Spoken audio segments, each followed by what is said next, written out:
Nous sommes ici au château d'Arsac. Je suis Loïc Lebozec, chef de culture. C'est une propriété qui est située dans le sud du Médoc, à proximité de l'appellation Margaux. Donc c'est une propriété qui fait 110 hectares de vignes, qui est assez récente puisque les vignes les plus vieilles ont une trentaine d'années. Avec un reclassement en 2006 d'une partie de nos vignes en Margaux, parce qu'on a des terroirs qui se rapprochaient vraiment des caractéristiques de l'appellation Margaux. Donc c'est un secteur où il y a plus de Cabernet Sauvignon qui a été planté. Donc sur le Haut-Médoc, on sera sur des parties beaucoup plus sableuses, où on va avoir plus de merlot. La propriété produit aussi un vin blanc, donc on a 5 hectares de vignes en Sauvignon blanc. On est sur une culture de la vigne qui est raisonnée, en limitant les intrants, très peu de désherbage, pas de produits CMR, pas de résidus dans les vins, pas d'insecticides et pas d'antibactéries. C'est un vignoble qui a été planté dans un objectif de mécanisation. On a eu plusieurs générations de machines à vendanger. Depuis 2018, on a renouvelé le parc en investissant du coup pour 3 9080. Donc on utilise ce que je vous disais en pulvé sur la partie végétative et sur la partie vendange, on les utilise donc du coup en tête de récolte. On a choisi de prendre du matériel 9080 avec tout le système de tri, c'est-à-dire les graineurs qui se trouvent aussi sur les autres machines. Et on a aussi le module OptiGrappe qui va avec. Voilà. Il y avait plusieurs objectifs, c'était déjà d'avoir une vendange beaucoup plus propre, avoir des machines aussi qui respectent mieux la vigne avec moins de casse, de bois et de pieds. Surtout de pouvoir amener le moins de déchets possible au chai.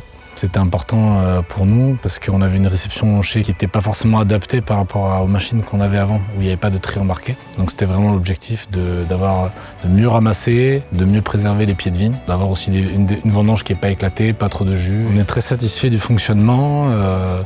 Vraiment, ça change vraiment de ce qu'on avait pu avoir avant comme matériel. On a une fiabilité très bonne sur les têtes de récolte.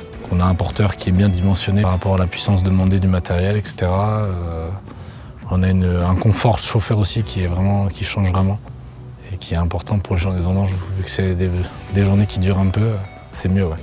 On a du matériel qui tient les 12 heures sans problème. Là, on a des machines qui tiennent le rythme. Voilà, on arrive à vendanger aussi sur des vitesses des fois un peu plus que 4 km/h. Et même si on essaie de se limiter à 3,5 pour toujours pareil dans le but de bien ramasser, de ne pas abîmer la vigne et surtout de ne pas aussi abîmer le matériel. Quoi. Ouais, on est satisfait par rapport au rythme qu'on avait. L'objectif, c'était de pouvoir vendanger la propriété en 10 jours.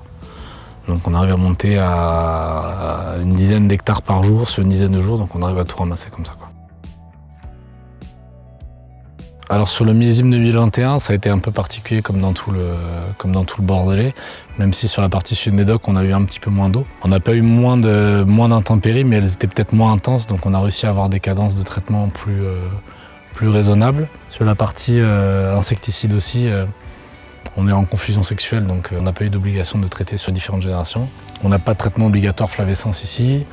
Et on n'a pas eu non plus de problème de cicadelle. Enfin, on a eu beaucoup sur la propriété, comme tout le monde. Mais on a réussi à gérer ça avec des argiles qui vont venir blanchir le feuillage. On a du matériel de pulvérisation qui se monte sur les 9080, les pulvés Berthoud, qui suivent bien, qui fonctionnent assez bien même avec ces argiles, qui ont tendance des fois à boucher sur certaines pulvées, etc. Donc c'est vrai qu'on a réussi à bien les mélanger, à avoir une bonne application. Donc on a un feuillage qui est resté assez sain jusqu'à la fin de la saison.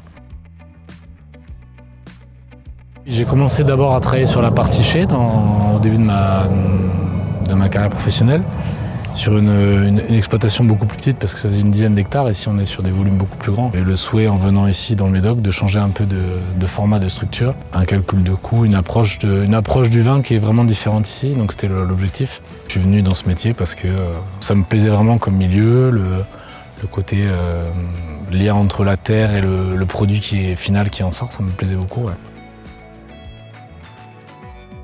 L'avenir du métier, je pense qu'il va être un peu comme le reste de l'agriculture en France en tout cas. C'est-à-dire qu'on va avoir de plus en plus de restrictions. On va devoir s'adapter de plus en plus à la demande des consommateurs, avec un impact environnemental qui est de plus en plus léger par rapport à nos techniques de production. Voilà, après, aujourd'hui, il y a des nouvelles techniques, des nouveaux cépages autorisés, des cépages résistants.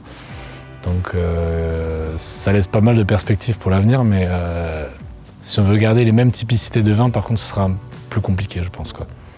On arrivera sûrement à faire du vin, mais peut-être pas avec les mêmes goûts, peut-être pas avec les mêmes techniques. Donc on essaie de piloter la propriété du mieux qu'on peut sur les consommations d'eau, les consommations de gasoil, les consommations électriques, le tri des déchets. Je vous l'ai dit tout à l'heure, les produits qu'on utilise et les résidus dans les vins. Voilà, c'est des choses auxquelles on est sensible. Donc on essaie d'avancer avec notre temps. Après, on ne devance pas les problèmes, mais en tout cas, on essaie de les régler petit à petit, quoi. Voilà.